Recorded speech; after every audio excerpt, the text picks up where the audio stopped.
सहनाववतु सहनौ पुनक्तु सह वीर्यं कर्वावहै तेजस्विनावधीतमस्तु मा विद्विषावहै। ॐ शान्ति शान्ति शान्ति। हरि ओम। श्रीराम जय राम जय जय राम। श्री राम जय राम जय जय राम। श्रीराम जय राम जय जय राम। श्री राम जय राम जय जय राम। श्रीराम जय राम जय जय राम। श्री राम जय राम जय जय राम। श्रीराम जय राम जय जय राम। श्री राम जय राम जय जय राम। श्रीराम जय राम जय जय राम। श्री राम जय राम जय जय राम। श्रीराम जय राम जय जय राम। श्री राम जय राम जय जय राम। श्रीराम जय राम जय जय राम। श्री राम जय राम जय जय राम। श्रीराम जय राम जय जय राम। श्री राम जय राम जय जय राम। श्रीराम जय राम जय जय राम। श्री राम जय राम जय जय राम। श्रीराम जय राम जय जय राम। श्री राम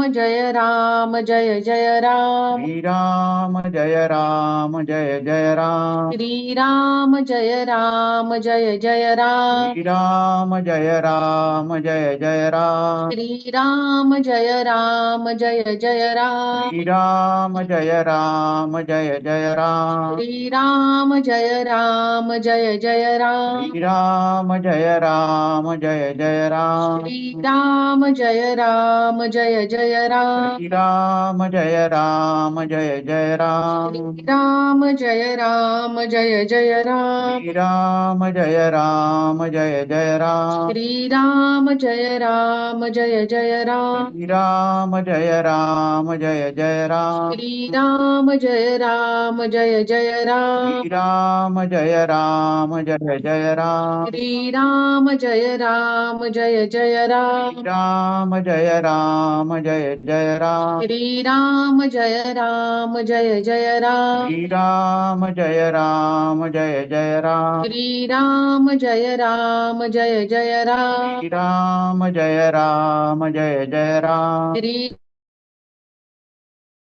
राम जय राम जय जय राम। श्रीराम जय राम जय जय राम। श्री राम जय राम जय जय राम। श्रीराम जय राम जय जय राम। श्री राम जय राम जय जय राम। श्रीराम जय राम जय जय राम। राम